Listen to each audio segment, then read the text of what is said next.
This is the Creative Market Free Goods Roundup for the week of December 29th, 2014. There's 6 different free goods this week, but they are free this week only. So if when you're watching this video, any of these items look like something you might have use for, be sure to check out the description of this video where I'll place links to each one of them. So first up is Pastel Colors Lightroom presets. Since these are Lightroom presets, you will need Adobe Lightroom to use this. They won't work inside Adobe Photoshop. And included in this set is a nice PDF instruction booklet of how to actually load these presets, but it's actually pretty easy to do. Once you have a photo selected that you want to use, you can go to Window and then select Develop. Under the Modules heading, it's the second one down.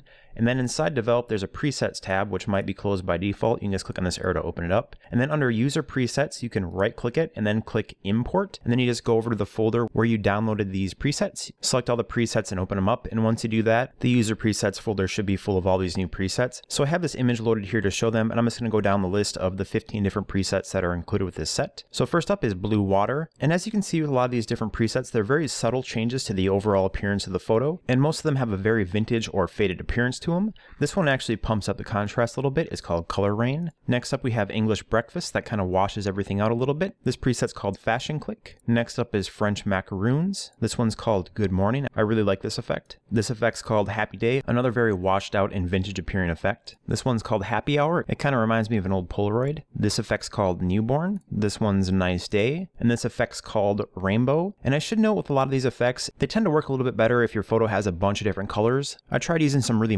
monotone images and they had a very different effect, which is actually pretty interesting because it gives these a little bit more versatility if you are working with photos that have a very limited color palette. But to get the full range of the actual color effects, really bright saturated photos seem to have the most versatility when you're using these effects. This one's called Sky Frog. It gives it kind of a green overwash. Here's a faded look called Soft Light. And here's the last effect right here called True Vision. So there's 14 different presets for Adobe Lightroom included in this set. If you download this pack, I suggest you play around with different types of images as far as the coloration goes and see how the effects look differently on different types of images. But if any of these presets look like something you might have use for, be sure to pick them up this week while they're still free. Next up is Bus Stop Billboard Design. This layout is given in Adobe Photoshop file format, so you will need Adobe Photoshop to use this. And something to keep in mind, this isn't a mockup, it's a layout for a bus stop sign advertisement. So if you're looking for a bus stop advertisement mockup, this is not it. But this is a very nice professional layout, and it uses free fonts you can go in there and customize and edit as you see fit. And everything is also very nicely grouped into folders here, so there's a text folder with all the different text elements that you can go ahead and use. I didn't download all these fonts, but you can go in here and change all these different fonts that are presented inside here once you do that. There's a folder for your logo at the bottom right here, as well as for all the separate icons that are used in this set. So if you're looking for a phone or a location icon, you can use this set just to grab those. And there's 3 different spots here to place different images. If you hit Control and just click on an image, it'll actually highlight the particular image box where you place that image. So that's just an easy way to figure out which of these boxes is which inside your layers palette. And if I go to image and then image size here, this is a very large layout at roughly 7900 by a little over 11,000 pixels. So it should be sized roughly appropriately for an actual bus stop advertisement. And of course, you don't have to use this as just a bus stop advertisement. This would also work very nicely as a poster or flyer. I think the layout is pretty versatile in that aspect. And also on the background here, if you double click it, you can change the background color to be whatever you want. And as you can see, it's updating in real time here. So you can definitely go in here and customize all these different colors to suit your needs. But that's about it for this layout. If this looks like something you might have use for, pick it up this week while it's still free. Next, we have Pepperoni Slab, which is a font. This font is provided in TrueType font format and includes 3 different weights. This one on the top is Book.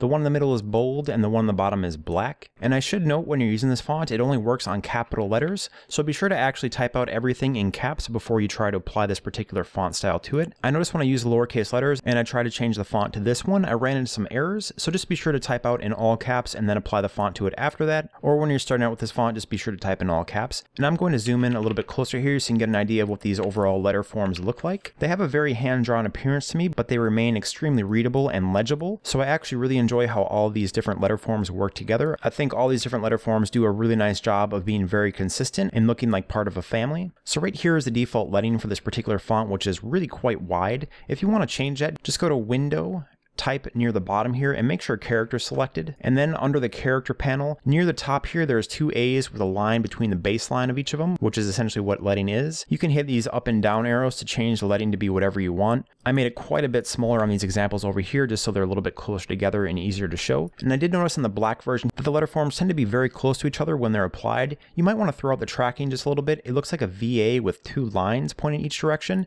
If you make that just slightly bigger, even something like 25 right here, it gives a letter forms just a little bit more room to breathe, but that's really just a personal style choice. It's certainly not something that has to be done here. So I did type out Free Goods Roundup here just to give a good idea of what this font looks like typed out. The stock tracking is pretty decent, but I would recommend going in there and kerning it up a little bit if you tend to use this as a headline font, which I think is really what this font will excel at. It's nice and bold and extremely readable, which makes it ideal for that purpose. And also something worth noting here, it doesn't include any special characters or any form of punctuation, it's just these letters. So keep that in mind when you're using this font. If you need numbers or special characters, anything like that, you'll have to custom make them in the overall appearance of this font if you want everything to match up nicely. But I do really like the letters that are provided. I think they do an excellent job of pulling off the hand-drawn look while still being extremely legible, and I think all these different letter forms interact really nicely together. So if you think you'll have use for this font, be sure to pick it up this week. Next up is Flat Alicious 200 icons. These icons come in a ton of different formats, including PNGs, Photoshop files, Illustrator files, EPS files, as well as SVG. I have the Illustrator file open here to show them. And as you can tell, there is a really large selection of icons to choose from here. So I'm going to zoom in a little bit closer so we can get a better look at them. So up top here, there's a bunch of different file format related icons, as well as email and address book icons. As I zoom down a little bit more here, there's some thumbs up, thumbs down, a very cool retro looking tape, some Instagram style cameras. As I keep going down here, there's some performance meters, as well as a handful of different time related icons, and some of these icons right down here are my favorites, including this very cool piggy bank, this shop icon, as well as a TP. I'm just going to keep on scrolling down here to the bottom. There's a couple people right here that look kind of like Lego people to me, a few different athletic icons, a ton of different smiley faces, some laboratory related icons that I tend to see on a lot of web development websites. So a very large pack of icons to choose from here, and I actually really enjoy the simple color palette used here, and all these icons work really well together, so they'll be a great addition to an app or a website where you might have use for a bunch of different icons that you want to have a very consistent feel when you're actually using them. So if you think you'll have use for any one of these 200 different icons, be sure to pick it up this week while it's still free. Next we have all kinds of ribbons. This set includes a huge amount of different file type options, including Adobe Illustrator, EPS, PNG, and Photoshop brushes. I have the banners open here inside Adobe Illustrator to show them, and it does include both an outlined version in black as well as an outlined version in solid black, and there are also white versions. So basically the only difference here is that the overall color of the ribbons has been changed to a slightly off white. I'm just going to show the black versions here since all the banners are the same throughout the white and black versions, just with the colors changed. And of course you can select a particular banner and change the fill color by double clicking it to whatever you want. So be sure to do that if you don't want to use these preset colors. But as you can tell already, there's an absolutely huge assortment of different banners to choose from here, all of which have a very hand-drawn style to them. And if I zoom in a little bit closer on these banners to get a look at the overall line quality, there don't seem to be any really harsh edges. All the edges are nice and round, so it gives a really good appearance of that hand-drawn look without the jaggy edges that sometimes happen if you choose to auto-trace these images. But I'll just keep scrolling down the list here so you can see all the different banners that are included. There's a crazy amount of different banners inside this pack, so when you pick this pack up, definitely scroll through all the options and check out all the available banners inside this set. And here's the solid version. They're all the same banners as the outline version, but these are just the center fills for them. There's a really nice assortment of different hand-drawn banners to choose from inside here.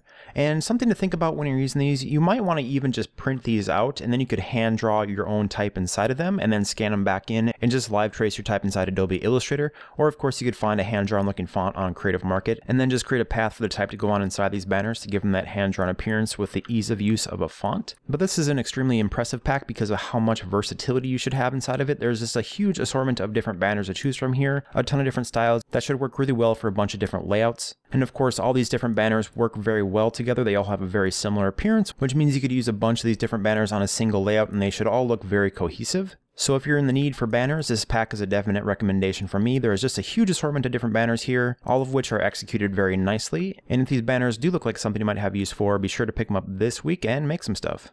And last we have Contrasto, which is a font. This font is provided in OpenType font format, and I have it open in Adobe Illustrator here to show it, and I have typed out all the letters here just to show what this font looks like. It's a very abstract font that has a very cool appearance, and it does include both lowercase as well as uppercase variations. I'm just going to zoom in a little bit closer here so you can get a better idea of how these look up close. As the name of the font suggests, this font is really a play on contrast, just highlighting the bold sections of the letters here with some sections missing, as well as a ton of different variation in the overall line weight. And I did add a background color here just so you can see what they look like with a background color added. If you actually check out the preview images on the item page for this particular product, there are some really cool examples of these letters in use in a very modern design layout. So I think those examples are a really good example of a possible usage scenario for this particular font. And also included in this font are all the expected additional characters that you would come to expect in a font, as well as a full number set. And I did go ahead and type out Free Goods Roundup here so you can see how it looks when it's actually typed out into a sentence. The stock kerning looks pretty good, so you should only have to do minimal adjustments when you're actually using this font as a headline. I definitely think this is a headline font, something to be used pretty large on a design layout, since readability might be a concern if you're using these letters really small. But I think this is a very cool idea for a font. It's a really interesting abstract take on the letter forms, and I think when used with photos and other design elements, it gives designs a really cool and modern look. So if this font looks like something you might have a use for, pick it up this week while it's still free. So that's it for this week's free goods, and do remember they are free this week only. So if any of these items look like something you might have a use for, be sure to pick them up this week while they're still free. All the links are in the description of this video. And as always, if you found this video helpful, please like and favorite, and if you want to see this video every week, please subscribe. This video is released every Monday to let you know it's free this week on Creative Market. Thank you for watching.